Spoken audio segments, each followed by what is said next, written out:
Why Nebula is good in less than 5 minutes.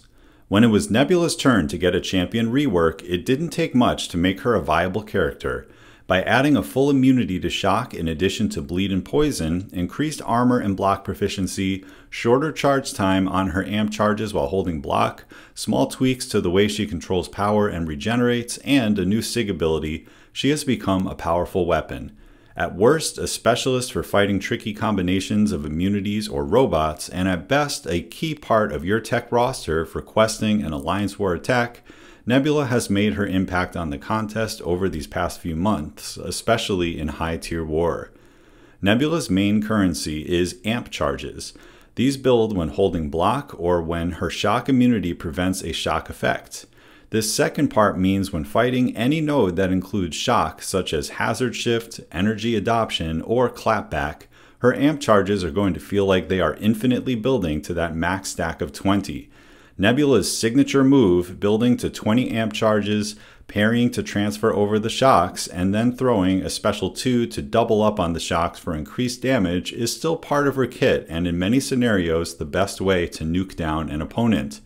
Combine this with the recoil tree masteries and synergies including Proxima Midnight and or Guillotine 2099, and you have one of the most potent nukes in the game. But there is a lot more to her than just that. Each amp charge reduces ability accuracy of robots by 20%. This means at 5 amp charges, which can be attained in just a matter of seconds, robots are completely shut down. This also means you can permanently remove Dragon Man's power charge timer, you can shut down all of Nimrod's annoying abilities like Unblockable and Unstoppable, Vision won't gain synthesis, and more. Additionally, this turns off the nodes themselves on robots most of the time. Facing a robot on strike counter, for example, completely turns off the need to count your hits and combos to keep the Furies down. Having a champ that can shut down robots before even making contact can be quite valuable. The update to Nebula's power control makes it quite viable now. The Special 1 inflicts a power lock debuff lasting 1 second per shock on the opponent and drains 12% of a bar of power per shock on the opponent. By parrying over the shocks and throwing the Special 1, you can easily drain and lock the opponent. I made a separate video, which I will link in a card, about how to follow a rotation that completely prevents the opponent from ever throwing a single special. You can indefinitely power lock them, almost like magic, utilizing your weapon overcharge and chaining Special 1s.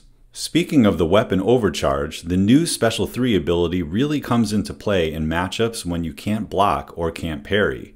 Throwing a Special 3 puts you in weapon overcharge for 25 seconds, giving you a decent chance to build amp charges and produce shocks on the opponent on any contact you make with them.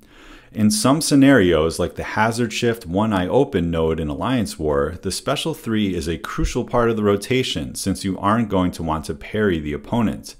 Throwing a Special 3 allows you to build shocks on the opponent so that the next Special 1 or Special 2 has its full potential damage or utility without having to parry. Heavy attacks produce a single shock debuff, which means if you're comfortable heavy countering, you can always have at least one shock on the opponent. It's important now to note that the new signature ability increases combat power rate whenever the opponent is shocked. This means if you are landing heavy counters or utilizing the weapon overcharge off the Special 3, your ability to race to the Special 2 or even another Special 3 is much easier. So for those of you that missed Hercules but pulled Nebula a million times from the last featured crystal, there is a silver lining regarding her SIG. Lastly, Nebula has a massive regen if you take a big hit and don't die from it. She starts with 3 indefinite self-repair charges where if the opponent deals more than 110% of their attack as a single hit, she will repair all the damage from said hit. After using all 3, she even gets them back after a 10-second cooldown. Even better, these regen charges are not affected by ability accuracy, so if your playstyle is a little risky and you make a mistake, you might be able to recover from it. At the end of the day, Nebula's playstyle still does require popping some potions and longer quests because you are going to be holding block for part of the time in order to get the best out of her rotation. But between her nuking potential, her power control, her shutting down of robots, and her immunities, she is now a viable champion and an excellent tool on any roster of any level.